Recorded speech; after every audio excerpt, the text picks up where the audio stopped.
Les Parvis, votre magazine de tous les dimanches soirs, vous salue et vous présente ce énième numéro.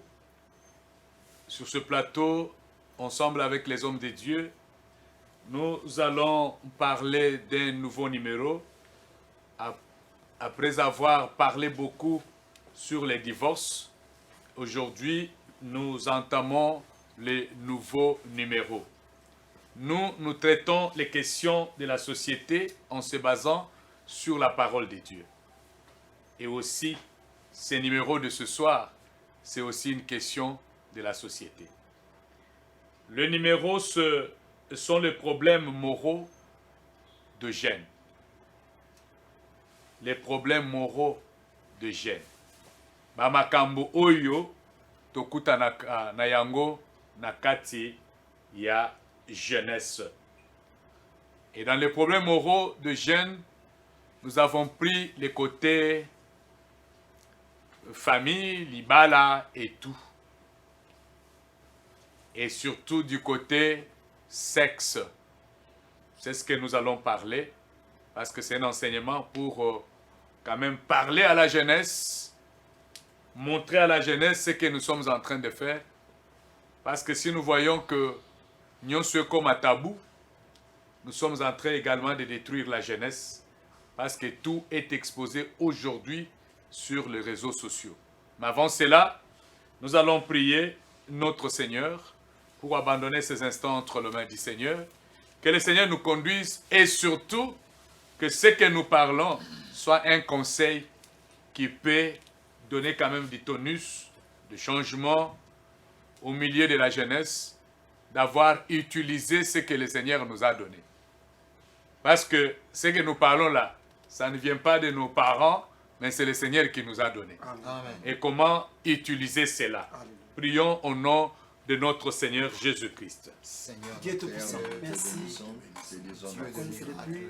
Dieu est Nous avoir sélectionné Merci pour ce moment. les instruments que tu vas utiliser. Merci parce que tu nous pour parler à ton aides et peuple, tu nous éclaires, Père pour éternel, orienter la jeunesse, à parler de tous les problèmes sociaux, ton peuple, afin que ton peuple, Seigneur notre Dieu, puisse marcher selon ta parole et surtout respecter le principe, Seigneur notre Dieu, de la vie humaine sur la terre. Nous voulons que ta grâce repose sur nous et surtout que cette émission, Seigneur, puisse aider tes enfants de partout où ils se retrouvent, Seigneur notre Dieu, afin de marcher conformément à ta parole et de respecter le mariage, de respecter la vie humaine sur la terre.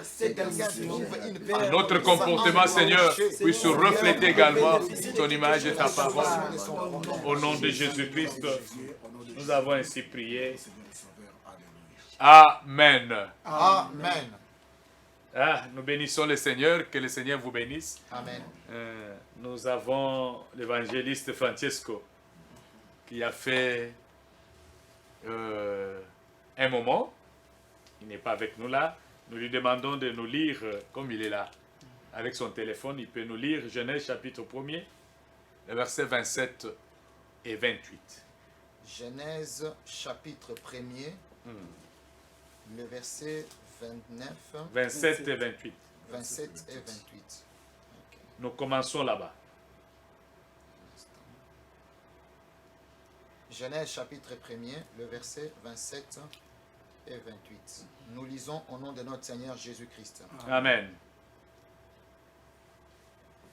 Dieu créa l'homme à son image, il le créa à l'image de Dieu, il créa l'homme et la femme.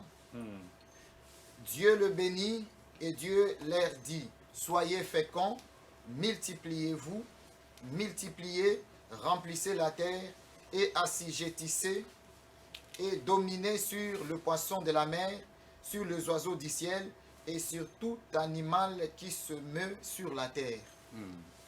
Amen. Amen. Ok, moi, ce pasteur Benoît, l'Assemblée chrétienne l'adoration, l'église sur l'avenue Boulungu, numéro 48 bis, dans la commune de Ngaba. Nous évoluons là, le mardi 17h à 19h, de même le vendredi, et le dimanche, c'est 9h à 11h. Le pasteur Benoît reçoit tout le mardi à partir de 12h jusqu'à 19h. Vous avez un problème, vous voulez nous voir, nous sommes là pour l'œuvre du Seigneur. Et nous revenons à notre sujet de ces jours, les problèmes moraux de jeunes ou de la jeunesse. Moral anezani. Makambu ya efandeli ya bilenge. Voilà. Makambu ya efandeli na kati ya bilenge. Makambu oyo eza na kati ya bilenge. Nde oyo biso tolingi kosolola bilenge. Là où vous êtes, toza epanabino. Makambo etalaka bilenge. Alors, bauti kotange la biso, Genèse chapitre 1er, le verset 27 et le verset 28. Pour dire que, avant la chute de l'homme, Nzamba se atiaki na kati na mutu, les désirs sexuels. Donc avant Moutoua Kweya, le Seigneur avait déjà. Parce que le verset que nous avons lu, Dieu a dit soyez féconds. L'unique manière Yabatukobota, c'est toujours par le plan sexuel. Alors avant ça, le Seigneur avait déjà mis les désirs. De sorte que Mobali nyonso, mutu nyonso azala attiré par être opposé. C'est comme ça que au Monaka, Mwana Mobali azalaka toujours attiré vers Mwana Mwasi et c'est là vice versa. Pourquoi? Parce que le Seigneur avait déjà mis dans l'homme les désirs sexuels. Na lingala les désirs sexuels babengango posa ya nzoto. Tout le belango na lingala biso. Donc ça tchaki déjà na kati na mutu posa ya nzoto. Vous savez là où j'ai tiré cette émission? J'étais en train de passer dans des avenirs, nazo kende côté à l'église na biso na yemakolo na yoki modérateur azo tokisa losam. Na kati l'église azo tokisa. Yebi sans zambe. To sambela yebi sans zambe. Okweyaka mingi. Yebi sans zambe alongola yo ba posa ya nzoto. Na yoki ka bato bando beta mabo. Zambe posa ya nzoto longola na yesu tozaki na ye. Yesu mwana nga moto tozaki na siko balongoli bango posa nzoto ko ba impuissant. Ko ba impuissant. Mais maintenant tango siko aya ko bala. Il aura des problèmes, le pasteur aura vraiment des problèmes. Donc les désirs sexuels, eza posa yanzoto. Posa wana, eza bisote, eza ma parente batiaki yango. Mais nzambe na kokela mutu, asi atiaki. C'est pourquoi monaka, mwana mobali nyo soko tali kaka, les parties intimes ya mwasi, okinzoto, eningani. Posa wana nzamba sa tia yango kuna. Nde omonaka attirance wana ou aza attiré vers l'autre, c'est parce que le Seigneur avait déjà déposé dans l'homme ses désirs sexuels. Alors, biso siko tozo kende mbangu parce que télévision ezangonga. Nazo tuna mutuna mituna nangeze belawa. Lelo to banda introduction ya ba problème o etalaka ba jeune. Toko sel lango ba émission ebele. Parce que nazo mona makambo ebele na kati. Mais lelo to banande introduction. Po sawa na nzambe nde atiaki yango katikati na mutu. Bien aimé. Ata balobi que bankadre yote. Hein? Bankadre mwana mobali te, mwana mwasi te. Bankadre bilote. So ba che bino kana ndambo bibo balani. Bo bandika makambo yango ata balakisi bino te. Ça veut dire que c'est quelque chose que le Seigneur a saché naturellement. Les gens développent d'eux-mêmes comment et ça la bac. Alors, mais je suis sûr aussi même dans ma conseil. Non, balakisa mutute ndenge basala kama kambwana. Mudonso ami ebela akoma expert na ndenge na ye. Aola kisa ba expérience. Que le Seigneur vous bénisse. Amen. Ma première question, est-ce que le désir sexuel est un péché? Question ya libos. To bandelo ana, to tourner. Est-ce que le désir sexuel est un péché? J'ai donné un verset là. Yes. Le verset de Genèse 3. Genèse chapitre 3, le verset 16. Ezolobanini, le désir. On peut lire. Ah. Genèse chapitre 3. Genèse chapitre 3, le verset 16 nous dit ceci. Il dit à la femme, j'augmenterai la souffrance de tes grossesses. J'augmenterai la souffrance de tes grossesses. Tu enfanteras avec douleur et tes désirs se porteront vers ton mari, mais lui dominera sur toi. Lui dominera sur toi. Évangéliste Francesco, Oui. est-ce que le désir sexuel est un péché?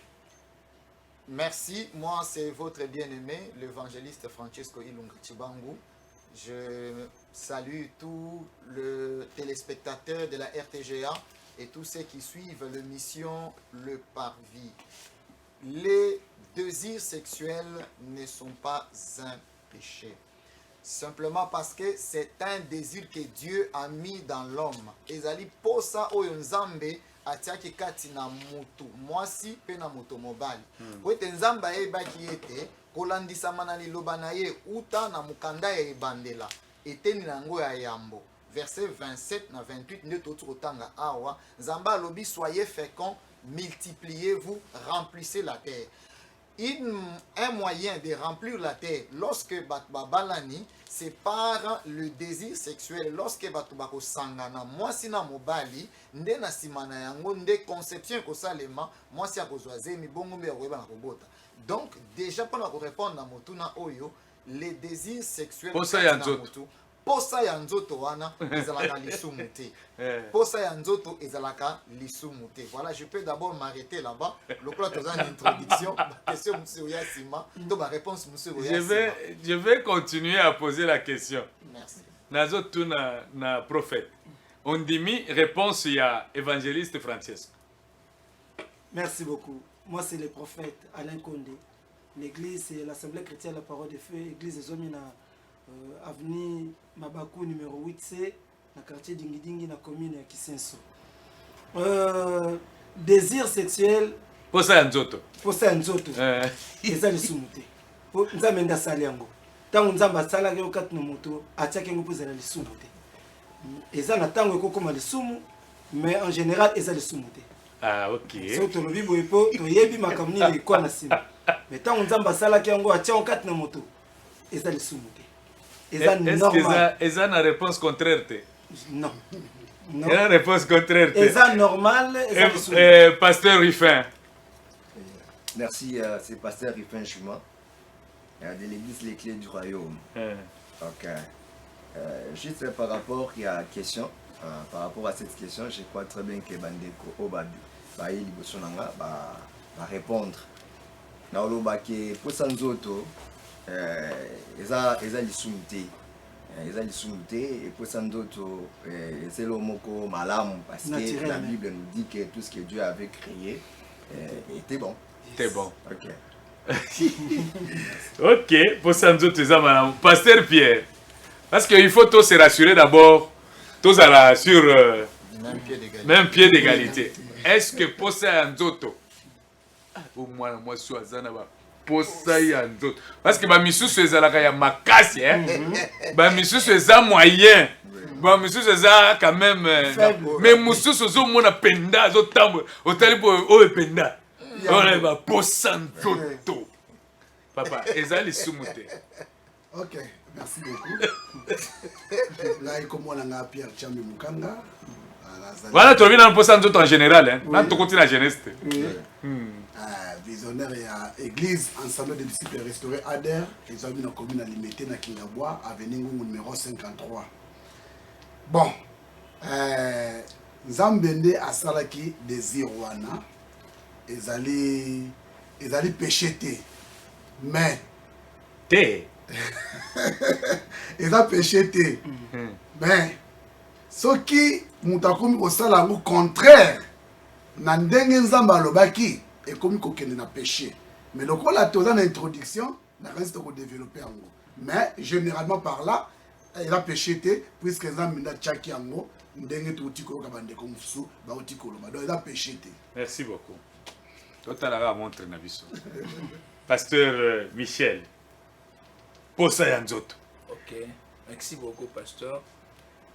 Nga pasteur Michel Mpoyi, naza pasteur principal de l'église Les Bénis de l'Éternel, les en avenue télévision numéro 8 à Kingabwa. Bon, posa nzoto na roloba soki muto azangi posa nzoto aza anormal. Donc là mto akufa. Donc na koloba soki muto azangi posa nzoto. Posa nzoto eza lokola posa olia. Aza lokola muto aoki nzala. Il faut aller. Muto azoka pongi ya nzoto, faut alala. Donc muto alala kate aza maladi. Muto alia kate aza maladi. Muto akaposa maita aza maladi. Muto akaposa nzoto te a maladi. Kaka ndenge olobi wana ba dimension ekese nza pe nenza ba soza posa nzoto makasi ndenge pe muto aka nzala makasi nzo yo ka fele ndenge muto aka pongi makasi ndenge muto akomela verre ya mayi atoni so akomela penza bidon mobili eza baposa na baposa ndenge nzambe asala na katikati muto amiyebi amiyebi ya yesu soki ezalaka makasi posa nzoto ameli verre ya mayi moko atoni so ameli bidon atoni donc ça dépend. Merci beaucoup. Posa nzoto ezali lisumu te toyokani biso nyonso.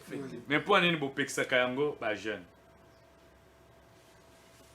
Et comment vous voulez que le jeune, parce que eza peut déposer na kati na bango. Mwana aza mwana muke biso tango tozobota bana tuzalaka na eloko totala mingi pa bana. Et surtout lorsque botie na bassin wana bozo sokolaye mama nyonso faut atala mwana ya mobali. Mona penda mwana otie mai omoni posa nzoto yeli mwana. Alors bébé posa nzoto après asubi. Généralement na kosokola na basubaka. Asubi bino bofandi kuna. A lancer penda ba au moins mobile. Au moins mobile. Donc babandi calculer ba posa na yi. En ce moment-là, ceux qui moi dans zo sokolaye kaka masuba moi mbali masuba ezaka na bassin wana. Aïe aïe aïe, bandi ko pesa moi ba problème. Mais pourquoi ceux qui yango ezali sumu? To peksa kango mingi to landela ba jeune mingi. Na ba degré wana nyonso. Mais na ba jeune boyoka. Ezana ngo lisumu te. Kasi quand est-ce que ezokoma lisumu? Pourquoi bazo le belango côté ya jeunesse que zo comme alisum et en même temps comment tokoyebisa ba jeune le lengeni ni bakoki ko se comporter face à ses désirs. Voilà la question. Et zo comme alisum quand parce que côté ba jeune ba le belango non les alisum. Mais en général nzambe tango akeli yango les alisum te. Non seulement la jeune na ba tunyon soboye dans un coin, ils ont comme mabé. Et quand est-ce que comme lisum, comme mabé, et que comment nous pouvons parler à la jeunesse de se comporter face à ses désirs. Voilà, prophète. Yambalo na yepanayo. Merci. 2 minutes, hein, parce que nous sommes en train de regarder l'heure. Nous voulons quand même aussi dire ça. La question sur ça, tu es alliable.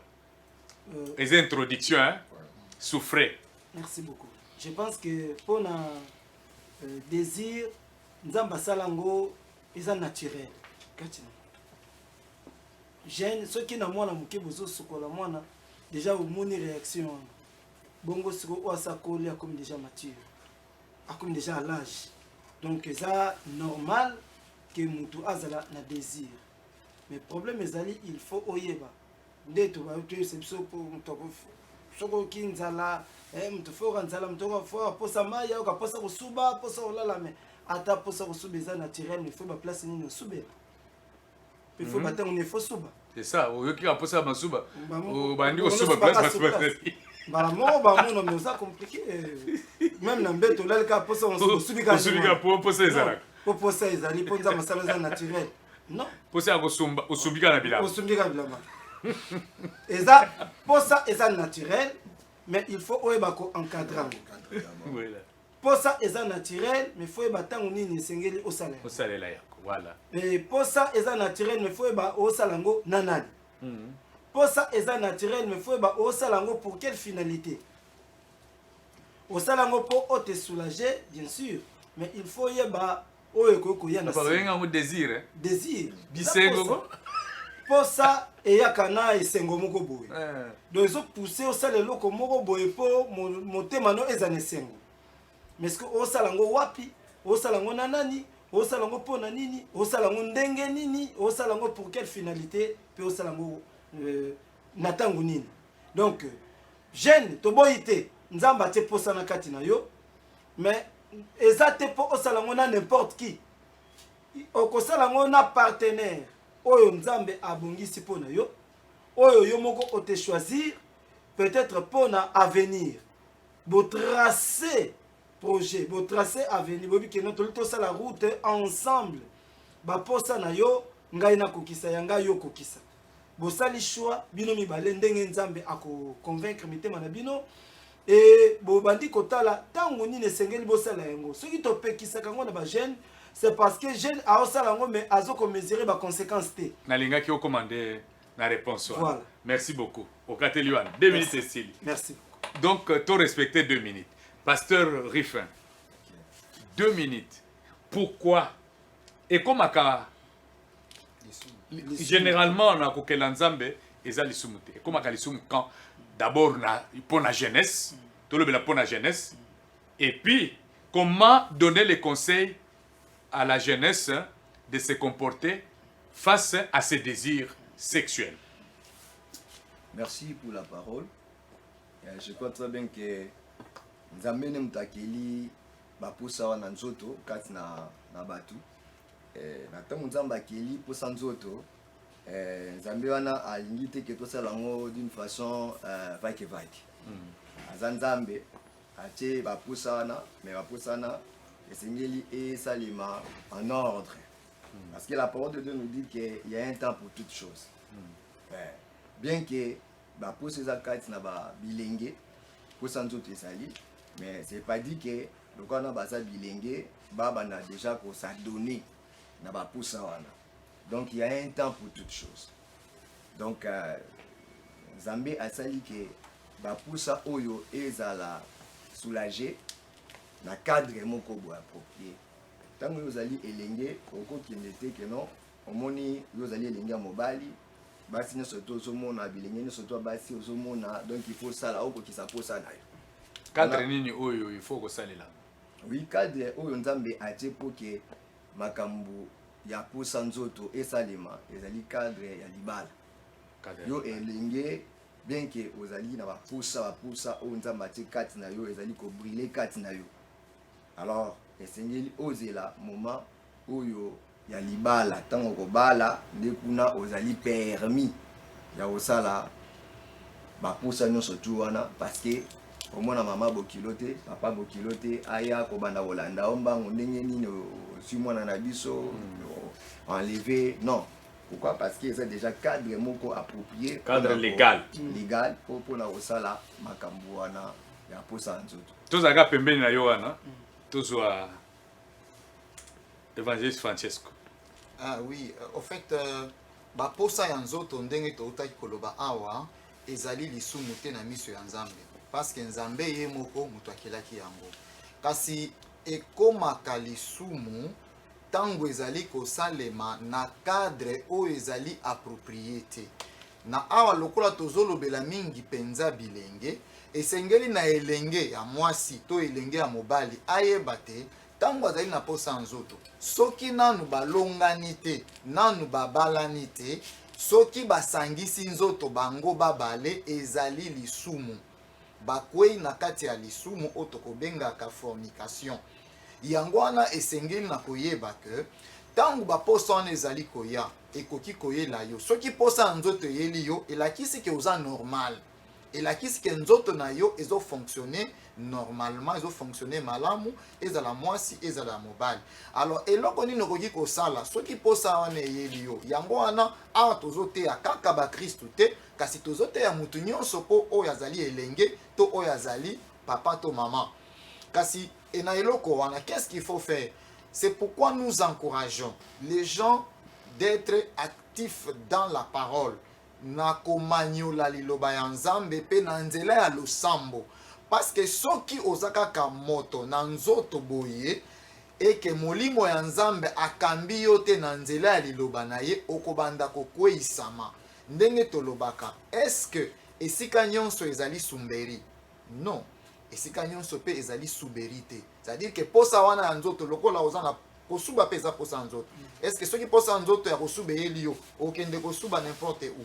Okende suba n'importe quand? Non. Soki posa okende zongo inene to zongo ike ekutani na yo. Est-ce que okende ngo parce que eza posa eza normal, eza naturel? Okoluka cadre moko eza approprié. Na oyo etali posa ya nzoto. Mingi bosangisi ya nzoto ya mwasi na mobali esengeli esalema kaka na kati ya libala.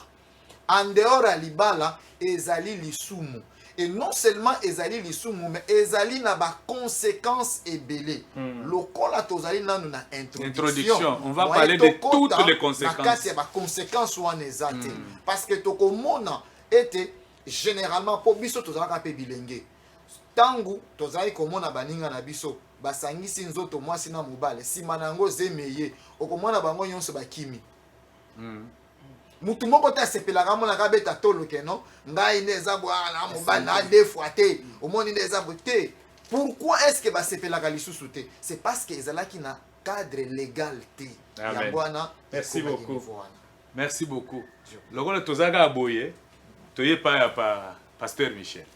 Et puis, on va terminer avec Pasteur Pierre. Pasteur Michel. Quand est-ce que ça devient un péché? Et comment conseiller à la jeunesse ou aux jeunes de se comporter face à ses désirs? Ok, merci beaucoup, Pasteur. Désir, il y a pour ça, nous autres, on est sur le banc, normal, pour ça, normal. Nde tobia mon même nzambe tant azo ordonné azo autorisé na Adana Eve ba salela bako sa posa nzoto na bango ezali na kati ya libala parce que mariage ya Adana Eve nzambe nda azalaki ya pambola yango yo mtu azali pe témoin nango asalaki makambo nyonso parrain témoin tout pasteur tout donc nde apesaki apermetaki bango bakokisa posa wana ndabi soyez fécond. C'était dans le mariage yango ndo moni eza bien mingi tango bana bazokola bilenge bazokola esengeli kosunga bango dans la vie ba réussir vie na bango le plus tôt possible. Omona ba mikili ya poto kuna ida na liberté sexuelle ezali komona mutu akomi na niveau moko ya mutu azokola mingi pour azokola mingi azobala te. Pourquoi? Parce que ba dit que basalaka vie ya ndenge wana mingi siko tango mutu azelenge azotanga classe ya silisi esenge na ye a bala pour oui, mais la réponse, oui, moi si la réponse pas désir sexuel. Bon, on a le bien, on a 4 la Bible. Mieux vaut se marier que de briller. C'est-à-dire, c'est un kobala. Donc, kobala pe, yangonde tango bando ka posa wana, okepa na molonga ni na yo, okokisi yango. Libanda ya molonga ni na yo, ekomi lisu. Ekomi pe mabe. Ndenge, evangeliste alobi awa, esengeli ko mipesa eza fléau hein ceux qui eza vraiment encadré te et pesa ba dérapage ebele de esengeli ko mipesa na losambo Bible lobi comment un jeune homme rendra-t-il pire son sentier ça question à Nezal c'est déjà d'après la parole lo bananzambe eza na nguya ya kobatela moto na koza nazana émission na zaboyo na kisko posa ya ko se soulager au kota toilette ou bien kokota na bimane na kanga na yebi ke no awa cadre monsieur eseli na kokende ko se soulager sengeli yo ba ko konza nzoto na yo parce que nzoto na yo yango konzo ba nyo konza yo eza malamu te et puis ba milengo ba mibateli na tawana bazala ba vrai marié bakosala ba mariage moko ya bien pour Voilà. batelaki tango bazali na Merci beaucoup. Merci beaucoup, pasteur Pierre Ok. Chambi. Merci beaucoup. À vous le micro. Merci. Bon, désir sexuel, ndenge touti koloba. Pour ça, il y a d'autres. Kosala nzoto. J'aime J'aime ça. eza likambo utaki epa nzambe. Alors eza kwa kokoma mabe ntango eza kosama na moment oyo ezali opportun te par rapport na volonté ya nzambe. Oui, ndenge pasteur Michel auti koloba likambo wana ebandaki déjà na jeunesse. Na jeunesse ndenge toza komona Adam na Ève. Maintenant basi babalanaki, admettons basi babalanaki nzambe abénir bango, autoriser bango se multiplier et tout consort. Maintenant lelo tango toza kolobela par exemple likolo ya jeunesse par rapport na posa nzoto ezali ke yango ezali désir nzambe asatia mais eza kokoma péché na tango moto akomi kosala yango contrairement na volonté ya nzambe et puis en dehors ya mariage puisque apôtre Il y a des principes. Ce qui est en dehors, il y a des principes au bâtiment. voilà Et comme il m'a dit. voilà même apôtre Paul alobi mpona bacélibataire oyo aza célibataire atira célibataire mais tango okomi kokaka okomi komizikisa okomi kozika c'est-à-dire posa wana ekomi koya makasi fosa nini obala po ozikaka te osala lisumu te po osala lisumu te il faut kosala ni obala donc c'est que réellement en dehors ya mariage désir wana soki osali yango wana ekomaka mosusu ekomi péché en dehors mariage Non, tu as des conséquences. Tu as une mission belée. voilà non toke na conséquence te donc eza mabe donc soki esalami en dehors ya libala nde ezokoma péché il faut moto asala yango na bavoie légale ndenge nzambe abongisi yango mais sinon côté négatif eza péché makasi makambo eza ebele baconséquence eza ebele avec le temps nakanisi ke lokola émission ebandi lelo tokolobelaka yango te. Tokolobelaka yango. J'aimerais to lokola tozokende na suka bakosignaler biso batangela biso papa zwa banini parce que il faut tolobela yango mpe na baverset biblique misusu ekoki koappuyer. Est-ce qu'on peut nous lire 2 Timothée chapitre 19 le verset 22? 2 Timothée chapitre 19 2 Timothée chapitre 2, chapitre 2 verset 19. Ah, C'est ça, non? chapitre 2 ah, chapitre 19 chapitre 2 le verset 19. 2 Timothée chapitre 2, le verset 19. Ah, Nous lisons au nom de Jésus-Christ. ah, Néanmoins, les solides fondements de Dieu restent debout avec ces paroles, 19 à 22. Hein? avec ces paroles qui lui servent de sceau. Le Seigneur connaît ceux qui lui appartiennent. Et quiconque prononce les noms du Seigneur, qu'il s'éloigne de l'iniquité. L'iniquité. Dans Ça, c'est une- les conseils. Ça, c'est les conseils. Dans une grande maison, il n'y a pas seulement des vases d'or et d'argent, mais il y en a aussi de bois et de terre. Les uns sont des vases d'honneur et les autres sont d'un usage vil. Si donc quelqu'un se conserve pur en s'abstenant de ces choses, il sera un vase d'honneur, sanctifié, utile à son maître, propre à toute bonne œuvre. Fuis le passion de la jeunesse et recherche la justice, la foi, la charité, la paix avec ceux qui invoquent le Seigneur d'un cœur pur. Ça, c'est les conseils qu'on donne à la La jeunesse. jeunesse. Fuis les passions de la jeunesse. Parce que la jeunesse, ils ont la posa nango wana. Yokima yango. Yaka kokangama na bato yo bazali kotanga liloba na Nzambe. Bato bazana kondima ke lobi na kokoma na ta na ngai na kobala na kosala makambo oyo. Mais na norme parce que makambo wana ta ozo sala na norme. Bien aimé nazo yebisa bino. Ozo sala ngo dans le mariage ata mulunge za ndenge nini. Nzambe ye moko azotiela ventilateur wana. Donc mulunge babi mulunge ba marié basalaka. Okoyoka fraîcheur moko malgré mulunge mais Nzambe azotiela bino mo ventilateur parce que ozo sala yango dans les normes.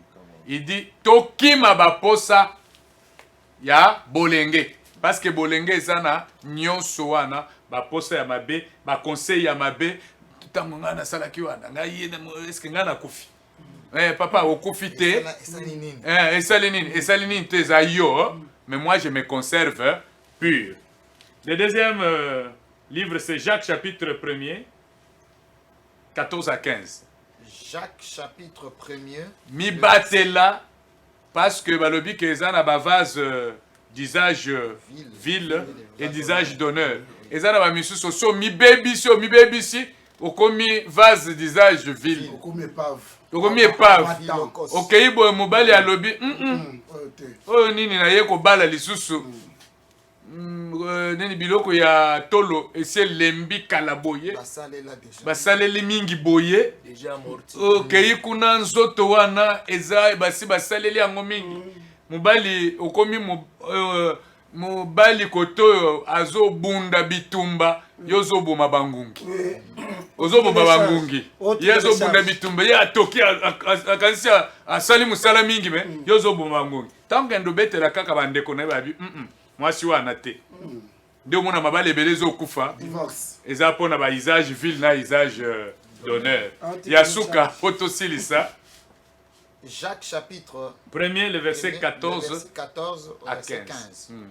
Mais chacun est tenté quand il est attiré et amorcé par sa propre convoitise. Puis la convoitise, lorsqu'elle a conçu, enfante le péché, et le péché étant consommé, produit la mort. Bamisusu balanda baninga na bango. Dans le milieu universitaire.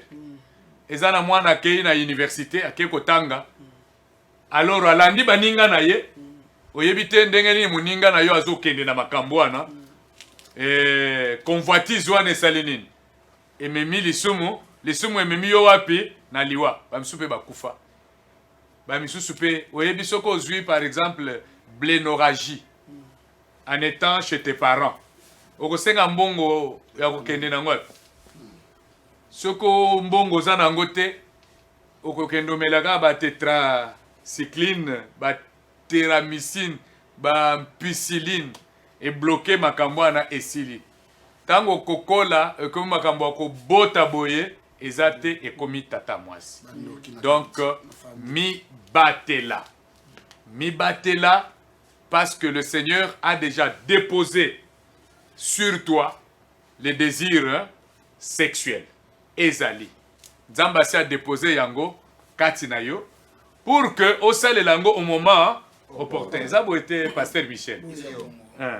Donc ezabongo soko zali jeune il faut mibatela eloko nyonso eza na tango nango ndenge mosakoli alobi chaque chose a son temps sur le ciel. Mibatela sinon te ba conséquences ezali énorme. Merci beaucoup. Conseil 30 secondes en clôture. Toi c'est toujours dans la chaîne ba mi mamati selon ba conseil ya baninga na bango na mabe. Donc ba toujours ko se contenir. Donc base la ngonga na bango po ba osala na kutu donc ba kolembaka na bango. Pesa bango rendez-vous parce qu'on va parler des conséquences le dimanche prochain. Voilà, le dimanche prochain tokolobela ba conséquences ya kosangisa nzoto libanda ya mariage. Même na kati ya mariage tant que salema hors norme.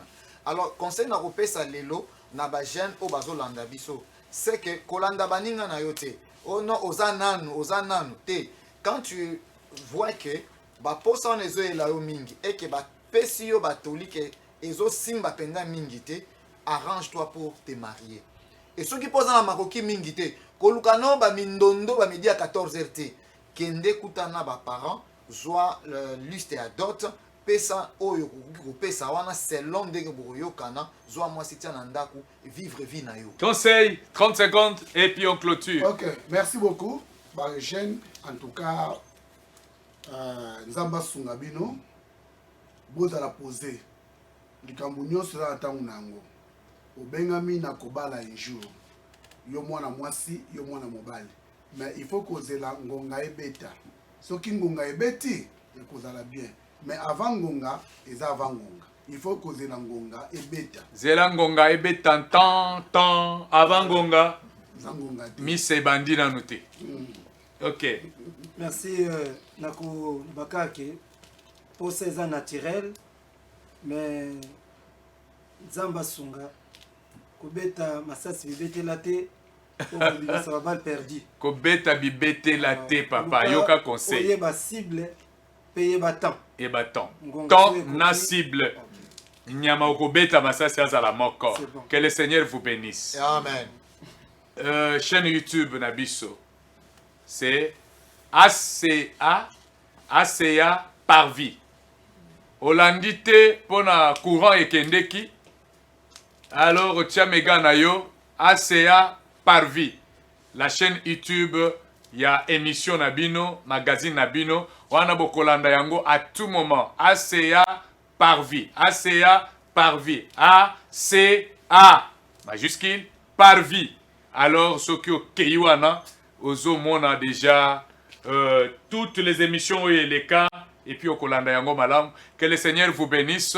S'il ne vient pas le dimanche prochain, à la même heure, nous allons nous retrouver pour na koleka, na deuxième étape. Toko kolonga boete, ce qui te pambolite la chaîne RTGA. Oyo bayambi biso, to pamboli chaîne RTGA. Na bakonzi oya chaîne Oyo. Pe bandeko na biso nyonso, o bazali kosunga biso na bilili oyo kitoko. Que le Seigneur de gloire, o biso tozo salela awa, a pambola bino. Alors si le Seigneur ne vient pas, dimanche prochain, toujours à 18h juste, tokutani lisusu pour continuer. Biso to pesi bino mbote, pe to liebisi bino, bo se comporter de la manière de Christ, bokolonga, na kombo na Yesu Christo. Amen. Amen.